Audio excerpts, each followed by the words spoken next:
Good morning everybody, unless of course you're watching this video in the evening, in that case good evening, and you are watching Time Travel TV, and today we're going to be talking about the Battle of the Pyramids with everybody's favourite Corsican, Napoleon! So, Napoleon, a bit like myself in a way, was a man of many projects. One of these projects was the conquest of Europe, and by 1798 he had made quite a lot of inroads into completing this project, so he decided to embark on another project. This project was the conquest of Egypt, and in 1798 he landed an invasion force in Alexandria, and he took the city without too much of a fight. He then proceeded to advance on Cairo. Now, Egypt was controlled by the Ottoman Empire at the time. However, in reality, it was really controlled by the Mamluks. And the Mamluks didn't want him taking Egypt, so they decided to block his way to Cairo.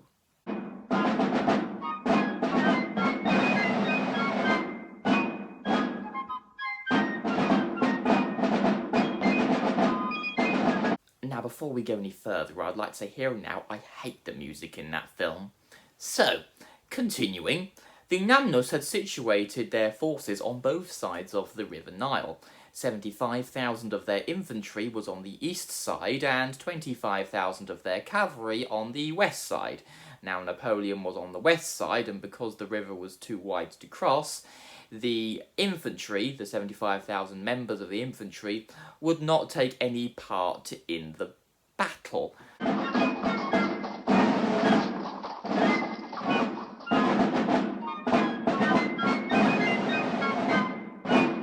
Napoleon, on the other hand, had 5 divisions which made a force of 20,000 strong.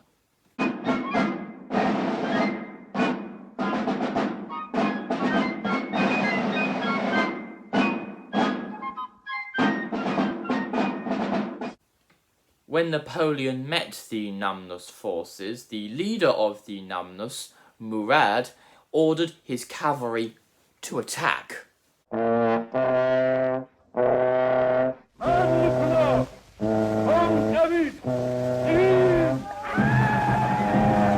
Now, Napoleon expected a cavalry attack, so he ordered his men to form a defensive formation called a square. Now, the Mamluks mainly attacked the western end of Napoleon's forces, and Napoleon was worried that they may be trying to outflank him. So in order to prevent them doing this, he sent some of his troops to a small village on his western flank.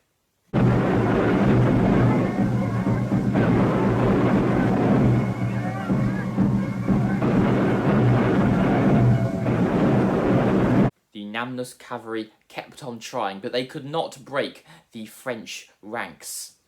Seeing that he was winning, Napoleon ordered his men to advance. Slowly, panic broke in the Mamluk ranks, and many tried to escape by swimming across the river to join their other forces. However, the current was too strong, and many of them drowned.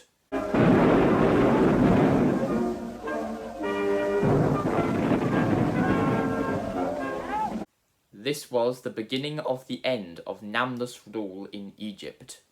Napoleon would soon take over the whole country. In total, he lost 289 of his men, as opposed to 20,000 of the Mamluks. So, I hope you enjoyed this video. If you did, please subscribe to Time Travel TV, and I'll be seeing you next time. Cheerio!